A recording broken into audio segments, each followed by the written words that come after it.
Hello दोस्तों, स्वागत है एक बार फिर आप सभी का आपके अपने यूट्यूब चैनल पीएस क्लासेस पर। तो दोस्तों, आज के इस वीडियो लेक्चर में हम उप सह संयोजक यौगिकों के आईयूपीएसी नाम लिखना सीखेंगे।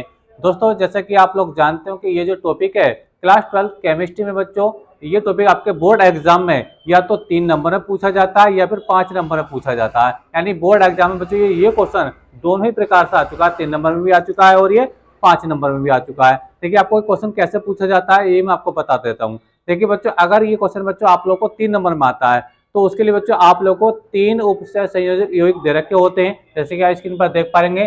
कोई से 3 आपको दे देगा, ठीक है, उपसय संयोगी। अब इनके आपको आईयूपीएसी नाम लिखने होंगे। समझ में आ रहा है आप लोगों को मेरी बात? अगर बच्चों ये क्वेश्चन 5 नंबर में आता है तो आप लोगों को 5 ये उपसय यौगिक दे रखे होंगे जिनके आपको बच्चों आईयूपीएसी नाम लिखने होंगे। यानी ये क्वेश्चन बच्चों शॉर्ट क्वेश्चन के रूप में भी आता है 3 नंबर में, और बच्चों लॉन्ग क्वेश्चन के रूप में आता है 5 नंबर। दोनों ही प्रकार से बच्चों आपके बोर्ड एग्जाम में पूछा जा चुका है। इसलिए एग्जाम के लिए बच्चों ये very very most important topic है, और इससे तो हर साल बच्चों एक साल बनता ही बनता है, चाहे वो शॉर्ट क्वेश्चन बने चाहे वो लॉन्ग क्वेश्चन बने। ठीक है, तो बहुत आसान टॉपिक होता है। ये जो 3 या 5 नंबर होते हैं बच्चों आपको प्राप्त करने बड़े आसान होते हैं। तो एक बार वीडियो लेक्चर को आप पूरा देखेंगे, आपको पूरा कॉन्सेप्ट समझ में आएगा कि हम इनका नाम कैसे लिखते हैं। तो चलिए स्टार्ट करते हैं। देखिए, पहले मैं इसके बारे में थोड़ा जानकारी दे दूं आपको बेसिक, ठीक है, ताकि आपको आईयूपीएसी नाम लिखने में ज्यादा प्रॉब्लम ना आए। ठीक है, तो देखिए स्टैंड, इस चीज को देखिए, जो पहला वाला जो आप देख पा रहे हैं, देखिए क्योंकि ये जो एक बड़ा कोष्टक आपको दिखाई दे रहा है, ये जो बड़ा कोष्टक बच्चों आपको दिखाई दे रहा है, इसके अंदर दो चीजें आपको दिखाई दे रही है। एक तो ये आईएफई दिखाई दे रहा है, ठीक है, और दूसरा बच्चों आपको दिखाई दे रहा है CN का होल 6 आपको दिखाई दे रहा है।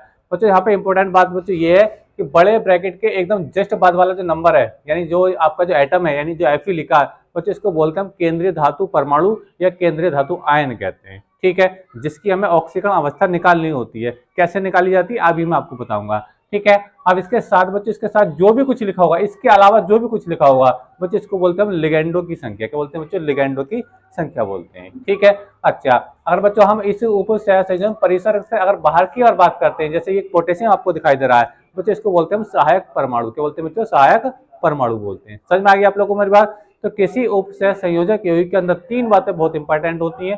ठीक है, पहली बात क्या होती है बच्चों? केंद्रीय धातु परमाणु, जो आपका बड़े कोष्टक के ठीक बाद में लिखा होता है।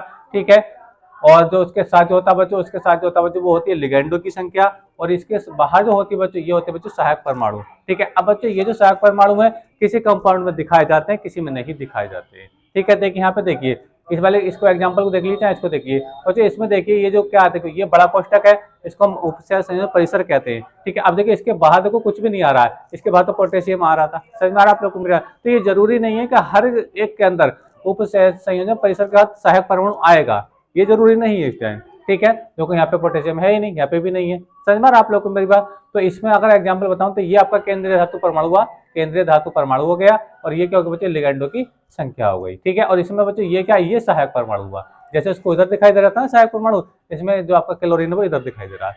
समझ में आ रहा आप लोग को मेरी बात? चलिए, अब आपको समझ में आ चुका होगा कि इनमें किसको हम क्या बोलते हैं। अब देखिए स्टैंड, अब देखिए यहाँ पे थोड़ा, अब इसके हम आईयूपीएसी नाम लिखूं इससे पहले एक बार जानकारी और दे दूं आप लोगों को। देखो, ये मैंने कुछ यहाँ पे कुछ सहायक परमाणु लिगेंड ले रखे हैं। देखिए, उनकी ऑक्सीकरण अवस्था आपको याद होना चाहिए। देखो, पोटेशियम की जो ऑक्सीकरण अवस्था होती है वो +1 होती है। ठीक है, क्योंकि मुझे जब मैं आईयूपीएसी नाम लिखूंगा बच्चों तो मुझे इनकी नंबरों की जरूरत पड़ेगी। ठीक है, क्योंकि पोटेशियम इसके अंदर आ रहा है ना, तो इसका ऑक्सीकरण अवस्था आपको पता होना चाहिए। तो पोटेशियम की ऑक्सीकरण अवस्था +1 होती है, सोडियम का +1 होती है, CN का -1 होती है, NO2 का -1 होती है, I का -1 होती है, और Cl का भी -1 होती है। ठीक है, और NH3 का 0 होती है, H2O का 0 होती है, और SO4 का 2 नेगेटिव होती है। समझ में आ रहा आप लोगों को मेरी बात? अब देखिए इनका क्या यूज है इनके आईयूपीएसी नाम लिखने में, वो आपको समझाता हूँ। तो देखिए स्टैंड, एक पहले मैं एक एग्जांपल आपको डिटेल से समझा रहा हूँ, फिर आपको सारे के सारे एग्जांपल बड़े आसानी से समझ में आ जाएंगे। देखिए, मैं किसी एक को यहाँ पे ले लेता हूँ। देखिए देखो, पहला तो आपको K4 दे रखा है बच्चों, आपको दे रखा है, फिर क्या देखो Fe दे रखा है, ब्रैकेट में आपको CN का होल 6 दे रखा है, CN का होल 6 दे रखा है। ठीक है, अच्छा, अब देखिए स्टैंड, देखो ये जो आपका केंद्रीय धातु परमाणु है ना, इसकी मुझे ऑक्सीकरण अवस्था निकालनी होती है। ठीक है, तो इसको मैंने X मान लिया। क्या मान लिया? X मान लिया, प्लस इधर को लगा दीजिए। देखो, पोटेशियम की होती है बच्चों +1 होती है, लेकिन पोटेशियम के 4 एटम है, तो ये 4 की गुणा हो जाएगी 1 से। ठीक है, देखो पोटेशियम की +1 होती है ऑक्सीकरण अवस्था, और ये 4 पोटेशियम के एटम है, 4 से गुणा हो गई। ठीक है, प्लस आगे देखिए CN की कितने बच्चों? CN की -1 होती है, लेकिन CN कितने बच्चों? 6 है, तो ये 6 से गुणा हो जाएगी और ये -1 बच्चों आपका ऐसे ही आ जाएगा। ठीक है, और पूरे कंपाउंड की जो ऑक्सीकरण अवस्था होती है बच्चों वो कितनी होती है, 0 होती है, वो इधर लिखी जाती है। ठीक है, अच्छा यहाँ पर मुझे एक्स का ही मान निकालना है, तो 4 हो जाएगा बच्चों, प्लस एक्स हो जाएगा, प्लस माइनस माइनस हो जाएगा, और 6 हो जाएगा बराबर 0। देखो यहाँ पे क्या होगा बच्चों, 4 घट जाएंगे 6 से, तो कितना बचेगा, -2 बचेगा बराबर 0। लेकिन एक्स बच्चों कितना आ गया, +2 आ गया, प्लस का, क्योंकि बराबर से इधर जाएगा तो +2 हो जाएगा।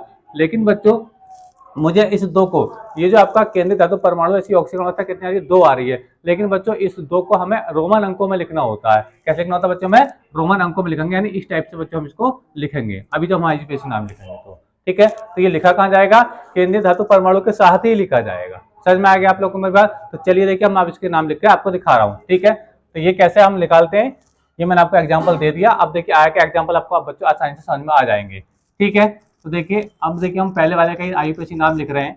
ठीक है, तो देखिए क्या, देखिए देखो यहाँ से लिखेंगे, देखो पोटेशियम, क्या लिखेंगे बच्चों, पोटेशियम, तो के को पोटेशियम बोलते हैं। तो देखिए चाहे आप बच्चे हिंदी में लिख लें चाहे इंग्लिश में लिख लें, एक ही बात है। तो पोटेशियम, पोटेशियम, ठीक है। अब देखो नाम जो कहा जाएगा, तो अब इसका डायरेक्ट इसका नहीं लिखेंगे, पहले बच्चे यहाँ से लिखेंगे लिगेंडो से। ठीक है, पहले सहायक परमाणु का नाम आता है, फिर यहाँ से लिखा जाएगा। अब ये 6 को बोलते हैं जो हेक्सा, हेक्सासाइनो, क्या बोलेंगे, हेक्सासाइनो, हेक्सासाइनो। ठीक है, बात समझ में आ रही है, तो क्या, पोटेशियम हेक्सासाइनो। अब इसका नाम लिखेंगे, देखो ये बच्चे क्या, आयरन, लोहा है ना, इसको बोलते हैं फेरेट। क्या बोलते हैं बच्चे, फेरेट बोलते हैं, क्या बोलते हैं, फेरेट, FERRAT, फेरेट। अब देखो ऑक्सीकरण अवस्था कितनी आई थी बच्चों, इसकी ऑक्सीकरण अवस्था कितनी आई थी, 2 आई थी। अभी मैंने आपको निकाल कर दिखाया था, 2 आई थी, क्योंकि CN की माइनस की 1 होती है, 6 से गुणा माइनस का 6 हो जाएगा, K की प्लस के 1 होती है, 4 से गुणा प्लस का 4 हो जाएगा। तो माइनस के 6 से प्लस का 4 हो जाएगा, तो माइनस का 2 बचेगा, बराबर से हो जाएगा, प्लस का 2 बचेगा। ठीक है, तो कितनी आएगी बच्ची, ये 2 आएगी। तो ये इसका आईयूपीएसी नाम हो गया। समझ में आ रही है आप लोगों को मेरी बात। चलिए नेक्स्ट आपको समझाता हूँ। नेक्स्ट समझिए, देखिए इसका मैं लिखकर दिखा रहा हूँ आप लोगों को। देखो ये क्या बच्चों, पोटेशियम है, बिल्कुल ऐसे लिखेंगे, पोटेशियम, पोटेशियम। ठीक है, अब देखो हेक्सासाइनो, हेक्सासाइनो, 6 के लिए हेक्सा बोलते हैं बच्चों, हेक्सासाइनो। ठीक है, अब फिर से फेरेट, FERRAT, फेरेट। अब देखो ऑक्सीजन अवस्था कितनी आएगी, देखो पोटेशियम की प्लस के 1 होती है, 3 से गुणा 3 हो जाएगा, और ये माइनस के 6 हो जाएगा। तो यहाँ पर जो ऑक्सीजन अवस्था आएगी बच्चों कितनी आएगी, फिर 3 आएगी, कितनी आएगी, 3 आएगी। समझ में आप लोगों को मेरी बात। ये तो ये बच्चों इसका आईयूपीएसी नाम हो गया। ठीक है, समझ में आ रहा। चलिए हम अगला बात करते हैं। देखिए अगला क्या, देखिए अगला है बच्चों आप लोगों का, देखिए ध्यान से समझने की बात बच्चों, इसके अंदर देखो इसके आगे यहाँ पे कुछ भी नहीं लिखा था। समझ में आ रहा, यहाँ पर तो यहाँ पोटेशियम आ रहा था सहायक परमाणु ग्रुप में, यहाँ पे कुछ भी नहीं आ रहा है। तो बच्चों यहाँ पे जब कुछ नहीं आता है तो नाम लिखा जाता है बच्चों लिगेंडो की संख्या से। कहाँ से लिखा जाता है, यहाँ से लिखा जाता है। ठीक है, समझ में आ रहा, जिंक को पहले नहीं, पहले इसका नाम लिखा जाएगा, फिर इसका नाम आएगा। तो कैसे लिखेंगे बच्चों, क्या, 4 को बोलते हैं बच्चों टेट्रा, और इसे NH3 बोलते हैं बच्चों एमीन, इसको बोलेंगे टेट्रा एमीन। क्या बोलेंगे बच्चों, टेट्रा एमीन बोलेंगे। देखिए क्या बोलेंगे, 4 को बोलते हैं बच्चों टेट्रा, तो बोलेंगे टेट्रा, टेट्रा। अब देखिए एमीन, टेट्रा एमीन। ठीक है, अभी क्या बच्चों, जिंक है, क्या है जिंक, जिंक लिखा जाएगा ZINC, जिंक हो जाएगा।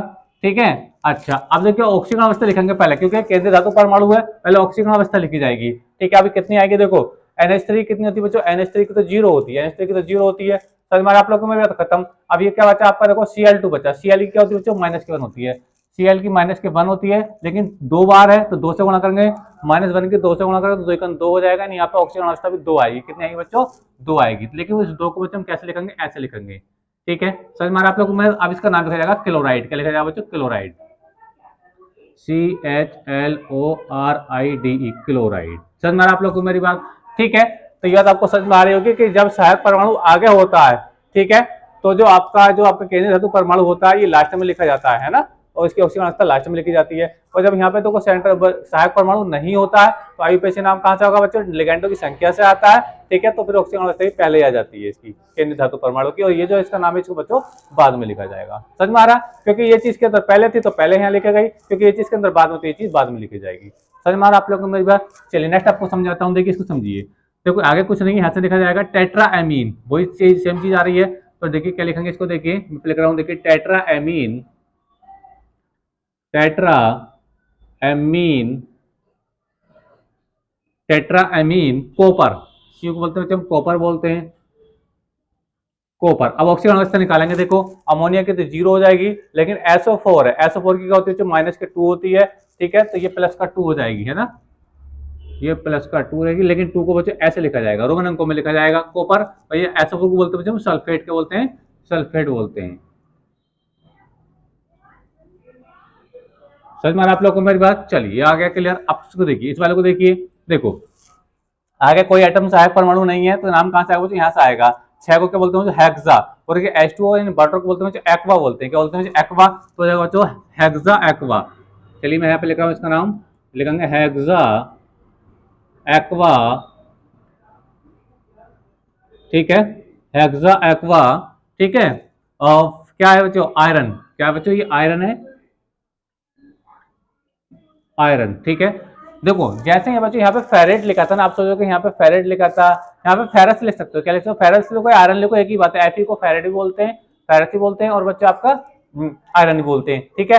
अब दिमाग में बात आएगी यहाँ पे कि फेरेट क्यों बोला गया था और यहाँ पे आयरन क्यों बोला जा रहा है, ठीक है बच्चों।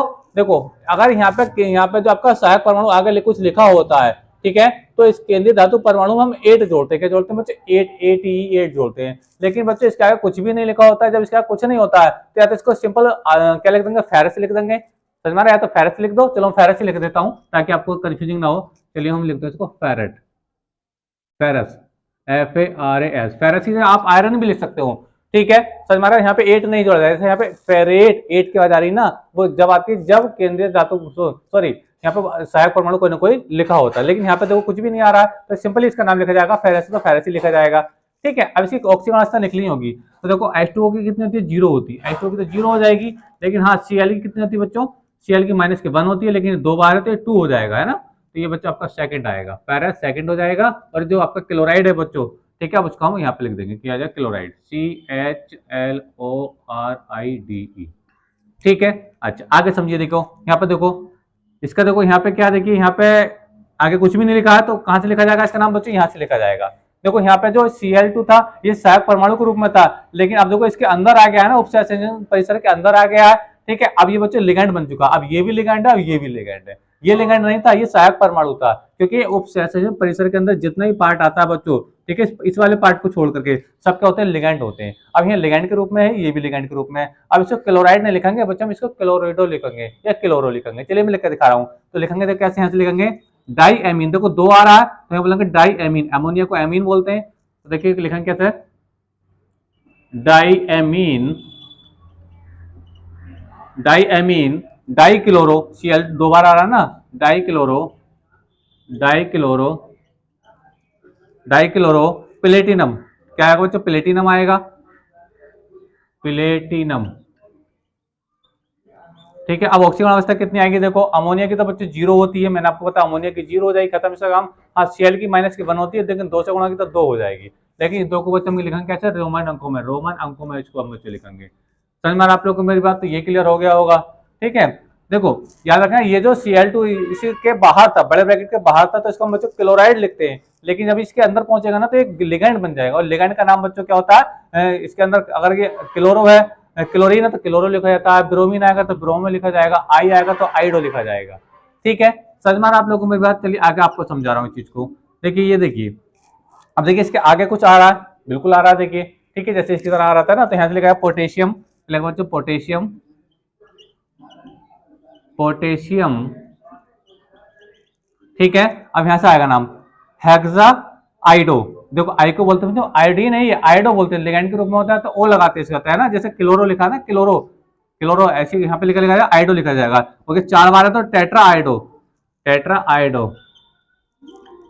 टेट्रा आइओडो, टेट्रा आइडो, ठीक है, टेट्रा आइडो, ठीक है। अब ये एच होता है बच्चों मर्क्यूरी, इसको बोलेंगे मर्क्यूरेट, जैसे इसमें हमने 8 जोड़ा था ना, फेरेट, इसको बोलेंगे मर्क्यूरेट, क्योंकि इसके आगे कुछ ना कुछ एटम आ रहा है इसलिए, ठीक है। और यहाँ नहीं, ये नहीं होता तो इसको सीधे सिंपली मर्क्यूरी कहते हैं, क्या कहते हैं, मर्क्यूरी, लेकिन आप बोलेंगे इसको बच्चों मर्क्यूरेट बोलेंगे, क्योंकि इसके आगे सहायक परमाणु आ रहा है, ठीक है, तो बोलेंगे इसको मर्क्यूरेट,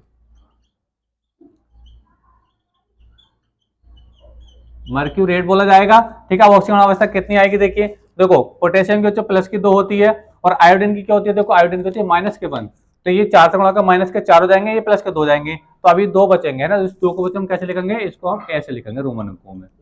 समझ में आ रहा है आप लोगों को मेरी बात, क्योंकि आयोडीन की माइनस के 4 हो जाएगी, 4 से गुणा करके ये प्लस का 2 हो जाएगी, के का तो प्लस का 1 होता है, 2 से गुणा करके प्लस के 1, तो 4 से 2 घटाएंगे 2 बचेंगे, 2 बच्चों आपका सेम आ जाएगा। आगे देखिए इसको, देखिए इसको, देखिए अब देखो यहाँ पे देखो इसके इधर भी कुछ नहीं है, इधर भी कुछ नहीं है, समझ में आप लोगों को, यानी ये भी लिगैंड के रूप में, ये भी लिगैंड के रूप में, समझ में आ रहा है, तो नाम इसका यहाँ से लिखा जाएगा, यहाँ से ट्राईएमीन, ठीक है, triamine, triamine, triamine, tri nitro, tri nitro, NO2 को नाइट्रो बोलते हैं, tri nitro, tri tri nitro, ठीक है। अब इसको बोलेंगे हम कोबाल्ट, क्या बोलेंगे, कोबाल्ट, सी का मतलब था कोबाल्ट, कोबाल्ट हो जाएगा। अब इसका लिखना है ऑक्सीकरण अवस्था, क्योंकि इसके केंद्रीय धातु परमाणु है, इसकी ऑक्सीकरण अवस्था निकलेंगे तो कैसे निकलेंगे, देखो NH3 तो 0 होती है, NH3 0, और NO2 जो होता है ना, NO2 के NO2 होती है -1, NO2 की होती है बच्चों -1, और -1 ये 3 आगे लग रहा है, तो 3 से 3 3 हो जाएगा, तो थर्ड आएगी, कितना आएगी बच्चों, ये थर्ड आएगी, समझ में आ रहा है। अच्छा नेक्स्ट देखते हैं बच्चों, देखिए यहाँ पे क्या आ रहा है, देखो Na आ गया, क्या आ गया बच्चों, Na आ गया, यानी कि सोडियम है, तो ये आगे से लिखेंगे, देखो कि देखो सोडियम, क्योंकि सहायक परमाणु लिखा हुआ है तो यहाँ से लिखा जाएगा, ये लिखेंगे इसको, देखो सोडियम, इसको बच्चों लिखेंगे हम सोडियम, यहाँ पे लिख देंगे, देखिए सोडियम, ठीक है। फिर लिखेंगे बच्चों कहाँ से है, इसके लिगैंड से, कहाँ से, हेक्सानाइट्रो, हेक्सानाइट्रो, क्योंकि लिगैंड ये आ रहा है ना इसके अंदर, हेक्सानाइट्रो, हेक्सा हेक्सानाइट्रो, ठीक है। अभी क्या रहा बच्चों, कोबाल्ट है, लेकिन आगे कुछ लिखकर क्या आता है, इसको लिखेंगे कोबाल्टेड, क्योंकि आगे सहायक परमाणु आ गया ना, तो कोबाल्ट लिखेंगे, कोबाल्टेड लिखेंगे, एड जोड़ेंगे ना, कोबाल्टेड,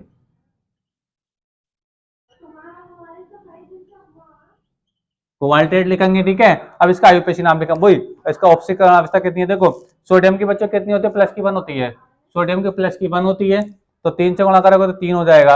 अब NO2 की -1 होती है, 6 से गुणा -6 हो जाएगा, तो 6 से जब 3 जाएगा तो थर्ड 3 बचेगा, इसको थर्ड लिखेंगे, बच्चों थर्ड लिखेंगे, ठीक है। आगे बात करेंगे, देखो इसको देखिए, अब देखो इसको कैसे लिखेंगे, देखो इसमें देखो ये आयन की फॉर्म में आ रहा है, क्या की फॉर्म में आ रहा है, तो आयन की फॉर्म में आ रहा है, लेकिन आगे कोई परमाणु नहीं है, तो यहाँ से लिखा जाएगा टेट्राएमीन, कैसे लिखा जाएगा बच्चों, टेट्राएमीन, टेट्राएमीन, ठीक है। Platinum, platinum,